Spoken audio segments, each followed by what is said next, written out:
Bonjour à chacun et à chacune d'entre vous. En ce dimanche 15 novembre, 33e dimanche du temps ordinaire, je me présente à vous tout simplement pour un petit temps de lecture de la parole de Dieu, de réflexion sur ses textes et de prière. Les textes que je commente sont ceux que la liturgie nous propose en ce 33e dimanche de l'année A. Mais avant d'entrer dans la lecture, nous allons prendre un temps pour demander à l'Esprit Saint d'être avec nous, d'ouvrir nos cœurs et nos intelligences à sa parole et de renouveler en nous le goût de mettre cette parole en pratique. Nous allons prendre un moment de silence et après ça, je vais dire la prière d'ouverture de ce 33e dimanche.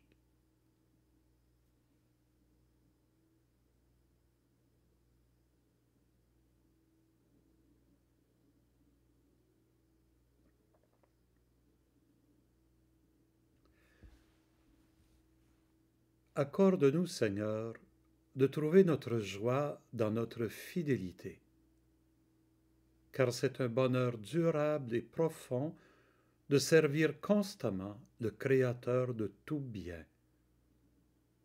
Par Jésus-Christ, ton Fils unique, notre Seigneur, qui vit et règne avec toi dans l'unité du Saint-Esprit.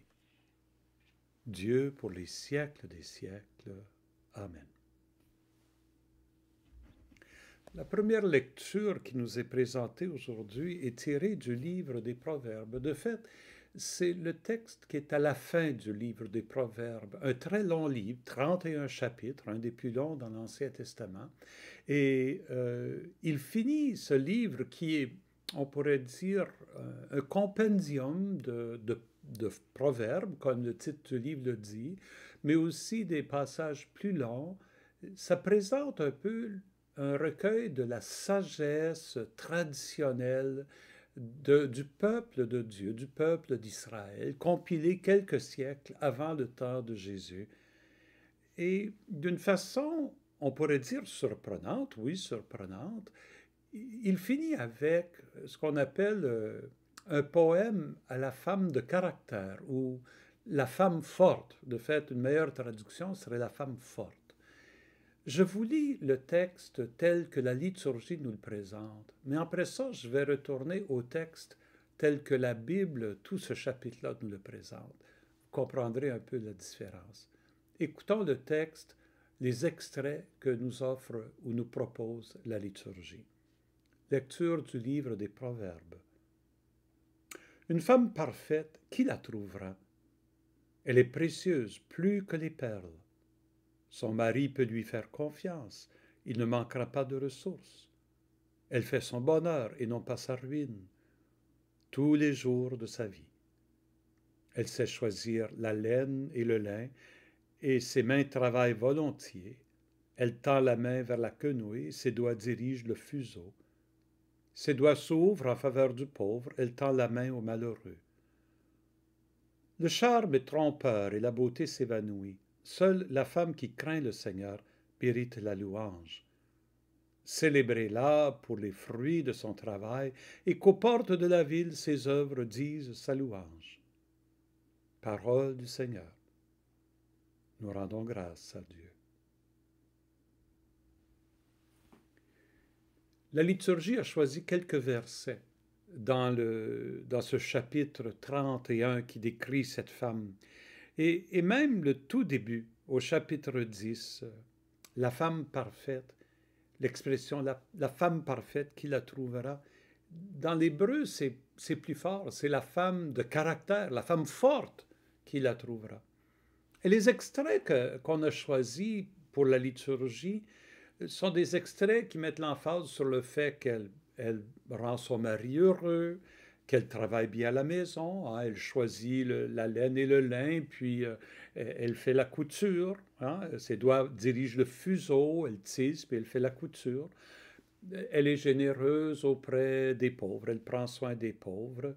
Elle ne met pas sa fierté dans sa beauté ou dans son charme, mais plutôt dans sa vie religieuse. La femme qui craint le Seigneur mérite la louange.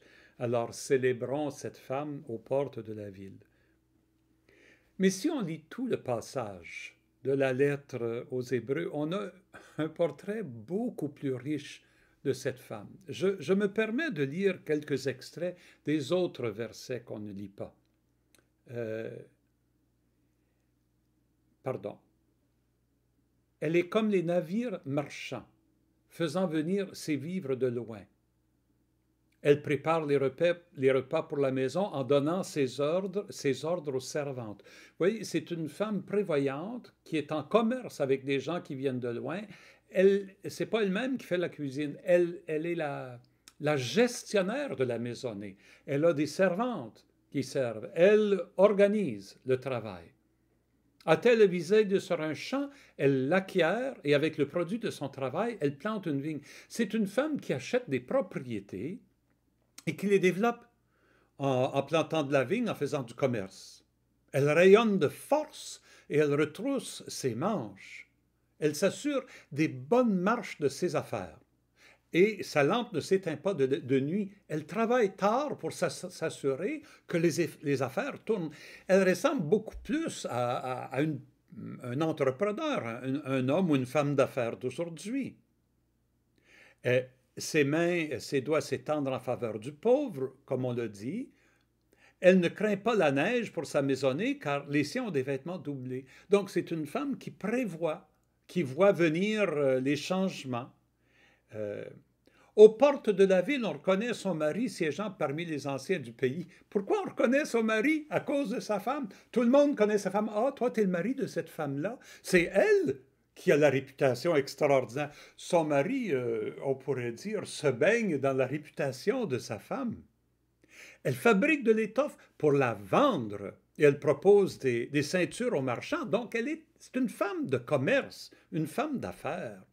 Revêtue de force et de splendeur, elle sourit à l'avenir. Encore plus, la traduction encore plus forte, ce serait elle se moque de l'avenir parce qu'elle est tellement organisée, elle a tellement de force, elle est tellement prévoyante que l'avenir ne lui fait pas peur. Sa bouche s'exprime avec sa sagesse et sa langue enseigne la bonté. C'est une femme qui prend une parole en public, qui enseigne. Ce n'est pas une femme qui est silencieuse, c'est une femme qui enseigne, et c'est une femme qui enseigne avec sagesse. Et ses fils, debout, la disent bienheureuse, et son mari fait son éloge. En d'autres mots, les gens autour d'elle l'admirent. Ils sont comme étonnés de la force de cette femme. Et c'est pour ça célébrez-la pour les fruits de son travail, et qu'aux portes de la ville, ses œuvres disent sa louange. Je regrette que le texte de la liturgie ait choisi seulement des versets qui semblent faire de cette femme une femme servile, qui est au service de son mari, de ses enfants, alors que le texte biblique nous présente une image extraordinaire. De fait, le texte biblique nous présente une femme qui justement incarne toutes les qualités que le livre de Proverbes vient de passer 32 grands chapitres à expliquer. C'est une société patriarcale. Le livre s'adresse à des hommes. Écoutez mon fils que je vous enseigne, et ça s'adresse à des hommes leur disant faites ceci, faites cela, cherchez ceci, cherchez cela, ayez telle qualité. Et à la fin, qu'est-ce qu'on donne comme exemple? Une femme. Une femme qui incarne la vision du livre des Proverbes. C'est révolutionnaire, c'est ironique, c'est un peu, on pourrait dire, moqueur des hommes. C'est presque comme Jésus qui, quand il veut décrire qui est mon prochain, il choisit la figure du Samaritain. Le Samaritain qui était vu comme même pas juif, quelqu'un qui ne comptait pas, un marginal, c'est lui qui incarne la vraie charité, d'après Jésus. Il fait honte au bon juif qui l'écoute en disant, le Samaritain, lui, le vit. Pourquoi vous n'êtes pas capable? Et c'est comme si l'auteur du livre des Proverbes dit, voici une femme qui incarne tout ce que je viens de vous dire. Pourquoi n'êtes-vous pas capable de vivre comme ça? Encore plus, et allons plus loin. Dans le livre des Proverbes, le livre des Proverbes fait l'éloge de la sagesse. La semaine dernière, on a vu cet éloge de la sagesse dans le livre de la sagesse, mais ici, dans le livre des Proverbes, la sagesse est présentée comme une femme qui dresse sa table et qui dit « Venez, cherchez-moi, vous me trouverez ». Hein? Cherchez-moi et venez, ma table est prête, venez manger à ma table. C'est la sagesse prend la figure féminine.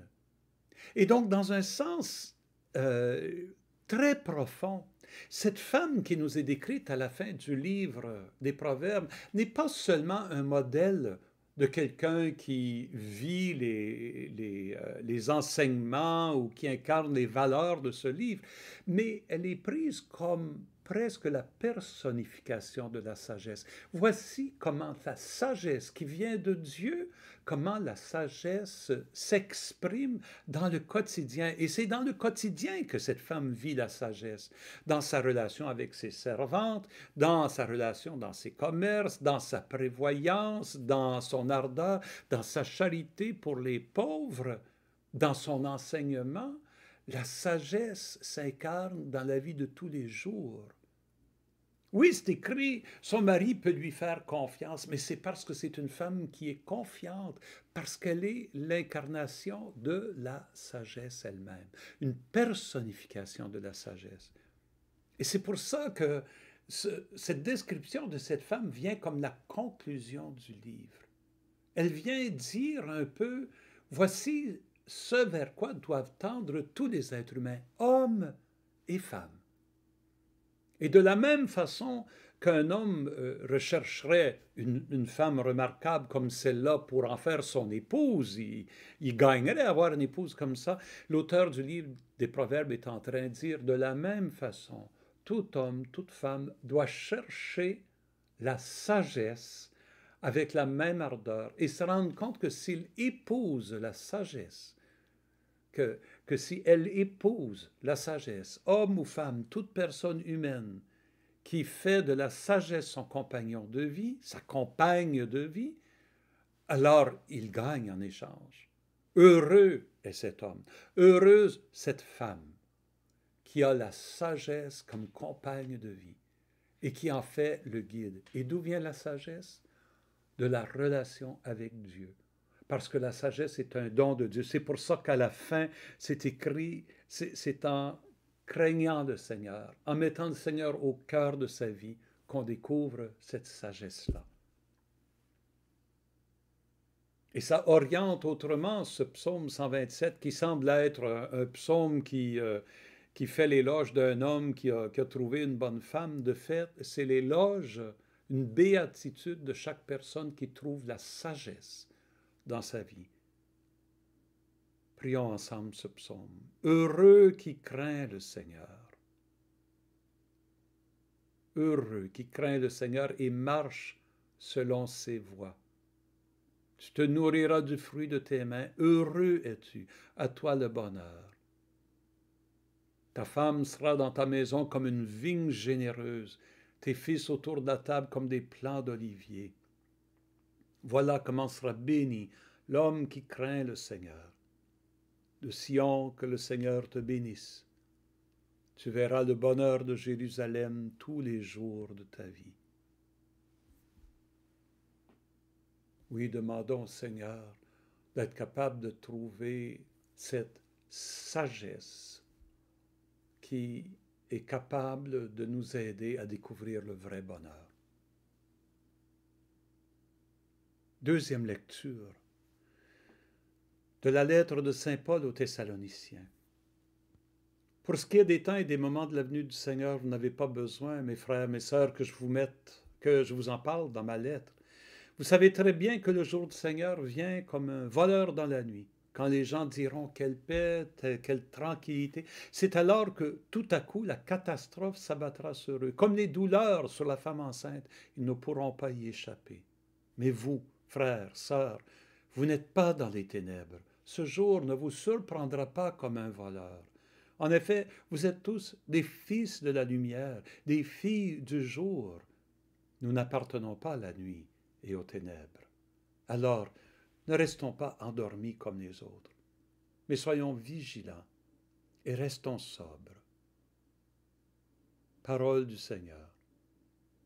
Nous rendons grâce à Dieu. À un moment donné, dans ma vie, j'ai eu la chance d'étudier l'art de la méditation. J'ai travaillé avec des maîtres de méditation. De fait, c'était un homme, un prêtre, qui m'a initié à la méditation.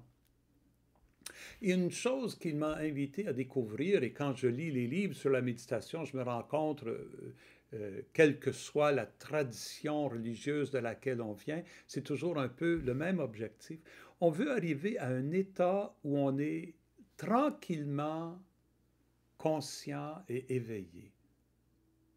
Tranquillement, paisiblement éveillé. La personne qui médite cherche un état où elle fait le calme en elle, la tranquillité absolue, mais ce n'est pas le sommeil. On ne s'endort pas. C'est une tranquillité qui est tout à fait ouverte et consciente du monde qui l'entoure. De fait, dans cet esprit de tranquillité, on entend les moindres petits bruits, on ressent les moindres sensations de son corps. Et tout en étant conscient de tout ça, même on devient conscient des pensées qui tournent dans notre cerveau, tout en étant conscient de tout ça, il y a comme un centre calme, un centre paisible qui s'établit. Je vous propose que Saint Paul est en train d'inviter les Thessaloniciens à avoir la même attitude lorsqu'ils se mettent à penser à la fin du monde. Parce que les gens s'attendaient vraiment au retour du Seigneur. J'en ai parlé la semaine dernière. Ils s'attendaient à la fin du monde. Et Jésus avait parlé de comment ce temps sera un temps de grand bouleversement. Alors les gens s'inquiètent. Les gens s'inquiètent. Et Paul dit, c'est vrai que ce jour-là va arriver sans avertissement, mais il dit, mais ne vous inquiétez pas. Ne vous endormez pas dans un genre de paix ou de tranquillité, là, comme si y a rien qui se passe, comme si on n'attend rien. Ah, les gens diront quelle paix, quelle tranquillité. Oui, le fait que mon argent est bien placé, mes greniers sont pleins, je suis calme, je suis repu. Non, pas ce calme-là dont Paul parle. Parce que ce calme-là, il va être complètement renversé. Mais ce n'est pas là où se trouve notre certitude. Notre certitude n'est pas dans les circonstances de notre vie, dans nos richesses, dans notre confort, dans notre santé. Notre certitude, notre confiance, elle repose dans le fait que nous sommes aimés de Dieu. Et cet amour-là ne nous sera jamais enlevé, quoi qu'il arrive. Quoi qu'il arrive, nous pouvons être confiants de cet amour-là de Dieu. On a vu dans la première lecture cette femme qui a confiance en elle-même parce qu'elle est enracinée en Dieu. Paul est en train de dire, nous aussi, nous sommes enracinés en Dieu. Nous ne sommes pas des enfants des ténèbres, nous sommes des enfants de lumière. Donc, ne vivons pas dans les ténèbres. Ne soyons pas endormis. Ne soyons pas endormis par la routine. Mais soyons éveillés, soyons conscients. Je me dis, le coronavirus, la pandémie est arrivée comme une catastrophe sur bien des gens. Bien des gens se disent, ah, quelle paix, quelle tranquillité, tout est organisé, mes voyages sont planifiés, mes vacances sont toutes organisées, j'ai ma retraite qui s'en vient ou mon argent qui rentre tranquillement, mais rentre, je vais finir mon cours, j'ai mon mariage qui s'en vient. quels que soient les plans qu'on avait faits, tout a été chambranlé. Et beaucoup de gens se sont trouvés complètement désemparés, c'est ça. Ils se disaient quelle paix, quelle tranquillité, et tout à coup, la catastrophe s'est abattue sur eux, sur nous tous, sur nous toutes. Il faut le reconnaître. Et si notre confiance dans la vie était basée sur ces différents plans que nous nous étions faits et sur notre confort, alors là, on a perdu nos repères. Mais Paul dit, vous êtes des enfants de Dieu. En Jésus, vous êtes venus à la lumière. Vos repères, ils sont intérieurs, ils ne sont pas autour de vous, ils sont en vous. La lumière ne vient pas de l'extérieur, elle vient de l'intérieur. Parce que vous connaissez Jésus, parce que Dieu est en vous. Et c'est peut-être le défi de ce temps de pandémie, c'est de retrouver cette lumière intérieure qui vient de notre relation avec le Seigneur. Et ainsi, nous trouverons ce calme, cette vraie paix, cette tranquillité, qui n'est pas une inconscience ou un sommeil, non, qui est complètement éveillée, qui est complètement consciente de ce qui se passe autour d'elle et qui répond avec tout ce qu'elle est, mais pas dans l'anxiété. Ce sont les deux écueils à éviter. L'anxiété d'une part et le sommeil, d'autre part, l'inconscience. Il y en a qui cherchent l'inconscience dans le plaisir, dans la boisson. Ils cherchent à oublier la réalité dans laquelle on se trouve. Non, ce n'est pas l'inconscience à laquelle nous sommes appelés, mais ni à l'inquiétude, ni à l'anxiété. Mais cette conscience calme et paisible qui trouve sa force dans le Seigneur. Évangile de Jésus-Christ selon saint Matthieu. En ce temps-là, Jésus disait à ses disciples cette parabole, c'est comme un homme qui partait en voyage, il appela ses serviteurs, leur confia ses biens. À l'un, il remit une somme de 5 talents et à un autre 2 talents, au troisième un seul talent, chacun selon ses capacités, puis il partit. Aussitôt, celui qui avait reçu les 5 talents s'en alla pour les faire valoir et en gagna 5 autres. De même, celui qui avait reçu 2 talents en gagna 2 autres. Mais celui qui n'en avait reçu qu'un alla creuser la terre et cacha l'argent de son maître. Longtemps après, le maître de ses serviteurs revint, il leur demanda des comptes. Celui qui avait reçu 5 talents s'approcha, présenta 5 autres talents. Il dit, « Seigneur, tu m'as confié 5 talents, voilà, j'en ai gagné 5 autres. » Son maître lui déclara, « Très bon, fidèle, serviteur bon et fidèle, tu as été fidèle pour peu de choses, je t'en confierai beaucoup. Entre dans la joie de ton Seigneur. » Celui qui avait reçu 2 talents s'approcha aussi et dit, « Seigneur, tu m'as confié 2 talents, voici, j'en ai produit 2 autres. » Son maître lui déclara, « Très bien, serviteur bon et fidèle, tu as été fidèle pour peu de choses, je t'en confierai beaucoup. Entre dans la joie de ton maître. » Celui qui avait reçu un seul talent s'approcha aussi et dit, « Seigneur, je savais que tu es un homme dur, tu moissonnes là où tu n'as pas semé, tu ramasses là où tu n'as pas répandu le grain.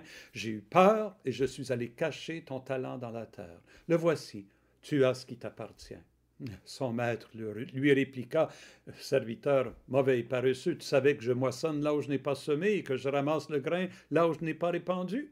Alors il fallait placer mon argent à la banque. Et à mon retour, je l'aurais retrouvé avec les intérêts. Enlevez-lui donc son talent, donnez-le à celui qui en a 10. À celui qui a, on donnera encore, et il sera dans l'abondance. Mais celui qui n'a rien se verra enlever même ce qu'il a. Quant à ce serviteur bon à rien, jetez-le dans les ténèbres extérieures.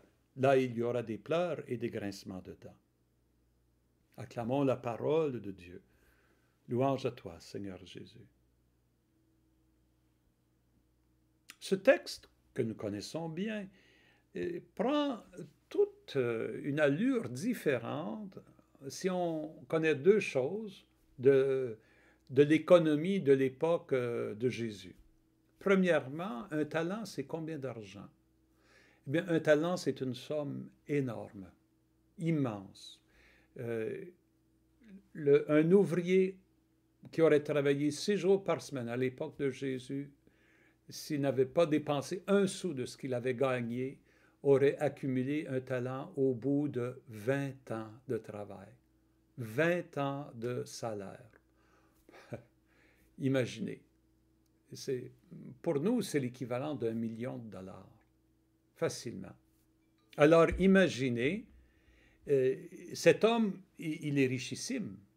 5, 3, 1, il a au moins 9 millions de dollars. Et puis, il s'en va en voyage, donc il y a beaucoup plus que 9 millions de dollars.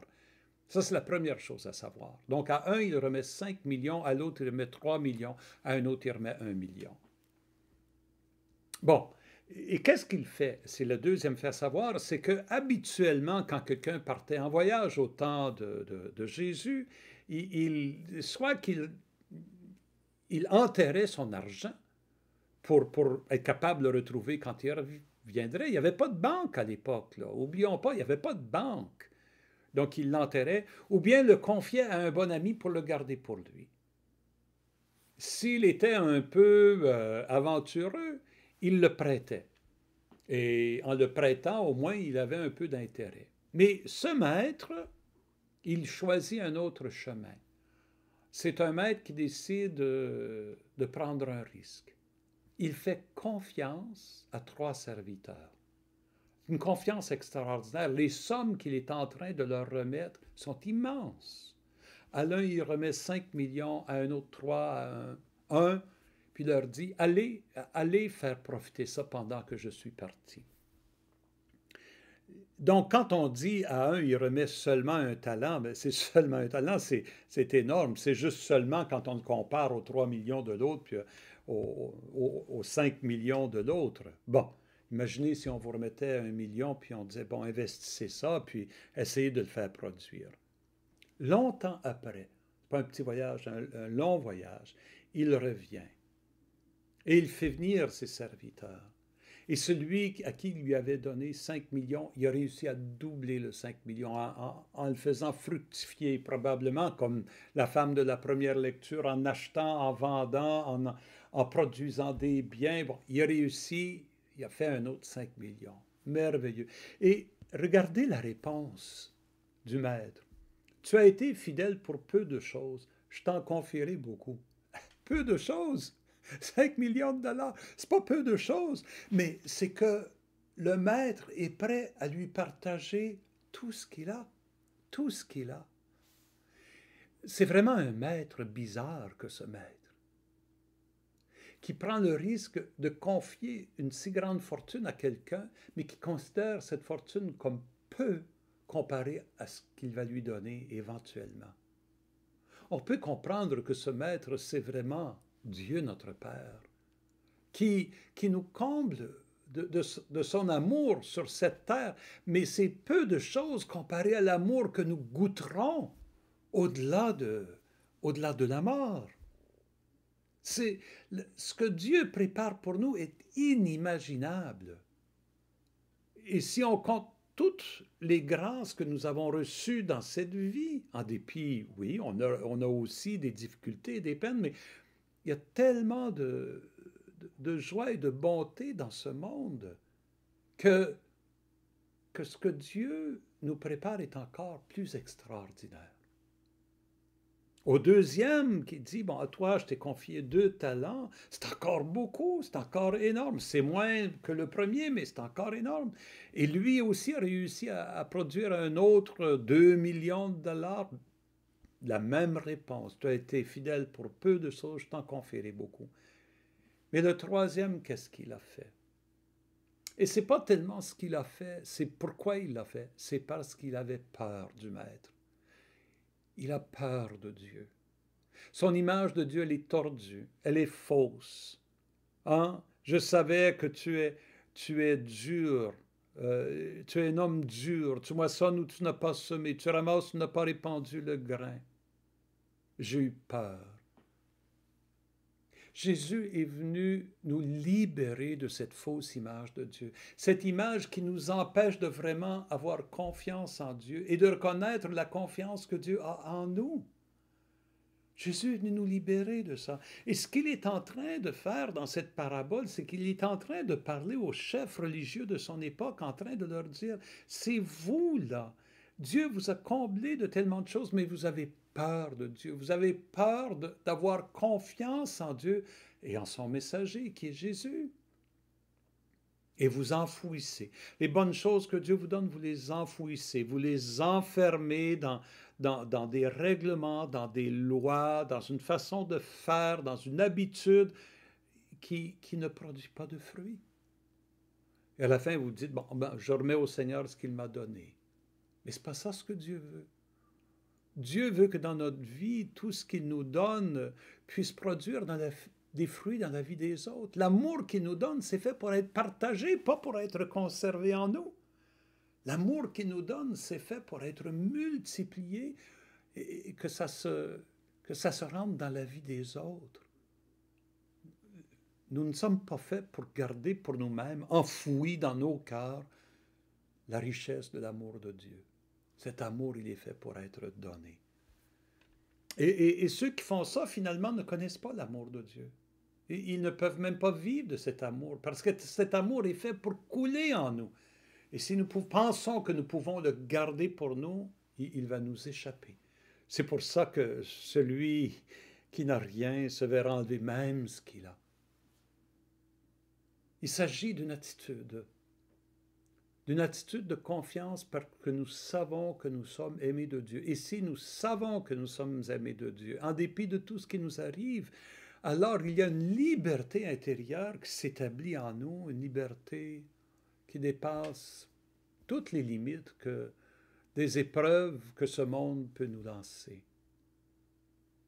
Ça aussi, ça fait partie du message des lectures d'aujourd'hui. Il me semble que ces 3 lectures nous parlent d'une relation avec Dieu qui nous établit dans la confiance, que ce soit la femme forte du livre des Proverbes, que ce soit Paul qui dit aux Thessaloniciens, n'ayez pas peur, soyez confiants, que ce soit Jésus qui, dans sa parabole, nous invite à ne pas avoir peur de Dieu, mais à lui faire confiance. La confiance que nous avons en Dieu et dans son amour, dans son pardon quand nous faisons des erreurs, mais dans son amour indéfectible, cette confiance-là nous donne confiance en nous pour être capable à notre tour avoir confiance dans les autres et dans la vie et d'être capable d'avancer la tête haute, libre. Tournons-nous vers le Seigneur et prions-le. Ô Dieu notre Père, nous te rendons grâce. Nous te rendons grâce pour l'auteur du livre de Proverbes qui nous donne cette image de la sagesse incarnée, une sagesse qui est pleine de confiance. Tu nous invites, cet auteur nous invite à épouser cette sagesse, à faire de cette sagesse notre compagne de vie. Et tu veux nous la donner, cette sagesse, Seigneur. Merci pour le don de la sagesse, une sagesse qui est capable de nous aider à avancer dans la vie, avancer librement, la tête haute, de nous libérer de la peur, de la crainte, parce que nous te reconnaissons au cœur de nos vies. Merci pour Saint Paul et son message aux Thessaloniciens, alors qu'il les invite, en contemplant la fin du monde, à ne pas s'inquiéter, à ne pas perdre la tête, mais à ne pas s'endormir non plus dans un genre de coma. Tu nous invites à être attentifs, ouverts à la vie, mais avec confiance, dans la tranquillité et la paix. Et merci surtout pour ton Fils Jésus. Non seulement il nous invite à la confiance, mais il nous la donne, cette confiance. La preuve de son amour pour nous, qui va jusqu'au don de sa vie sur la croix. La preuve de cet amour-là nous aide à avoir confiance en toi, nous libère de nos fausses images de toi, Père. Non, tu n'es pas un Dieu dur, vengeur, qui nous guette. Tu es un Dieu qui est proche de nous, qui nous accompagne, qui nous accueille, Merci d'être ce Dieu d'amour, de présence et de confiance. Donne-nous, Seigneur, d'avoir confiance à notre tour, même dans les épreuves, même au cœur de cette pandémie, même lorsque nous sommes seuls, même lorsque nous sommes malades. Donne-nous d'avoir confiance, même au milieu de la précarité ou de l'incertitude. Peut-être que je suis sans emploi. Seigneur, donne-moi confiance que tu es avec moi. Une confiance qui me permettra de redoubler d'ardeur pour me chercher un ouvrage, pour me réinventer s'il le faut, mais je sais que tu es avec moi, Seigneur. Donne-moi confiance même dans les difficultés relationnelles que je peux vivre, parce que je sais que toi, tu m'aimes. Ton amour pour moi m'aide à m'aimer moi-même, et je peux être fort dans cet amour-là, pour être capable de confronter les difficultés que je peux vivre. Merci Seigneur des talents que tu m'as donnés, non pas des millions de dollars, ça probablement que je ne les ai pas, mais les talents, les dons, les charismes, les habiletés que tu m'as confiées, Seigneur, et que je peux faire fructifier pour ton royaume, faire fructifier pour les autres, pour un monde qui soit plus juste, plus paisible, plus joyeux. Merci pour ces nombreux dons que tu me fais. Aide-moi, Seigneur, à les mettre en œuvre, à les faire fructifier pour ta plus grande gloire et pour le salut du monde. Donne-nous, Seigneur, de ne pas perdre confiance et donne confiance à toutes les personnes qui sont au service des autres. Donne leur confiance que leur service ne passe pas inaperçu, mais que tu vois leurs dons et que tu leur promets à eux aussi qu'ils pourront un jour entrer dans ta joie, qu'ils peuvent déjà maintenant goûter ta joie. Et c'est en pensant à cette joie et à cette promesse que nous te prions, comme Jésus nous l'a appris, notre Père, qui es aux cieux, que ton nom soit sanctifié, que ton règne vienne et que ta volonté soit faite sur la terre comme au ciel. Donne-nous aujourd'hui notre pain de ce jour. Pardonne-nous nos offenses comme nous pardonnons aussi à ceux qui nous ont offensés.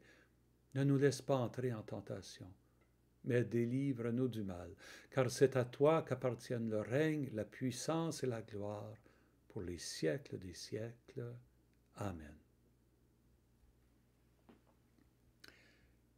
Mes chers amis, à chacun et à chacune de vous, je prie que la paix de Dieu, qui surpasse tout ce qu'on peut imaginer, garde vos cœurs et vos esprits par l'Esprit et par le Christ Jésus, lui qui vit et règne pour les siècles des siècles. Amen. Et que Dieu Tout-Puissant vous bénisse, le Père, le Fils et le Saint-Esprit. Amen.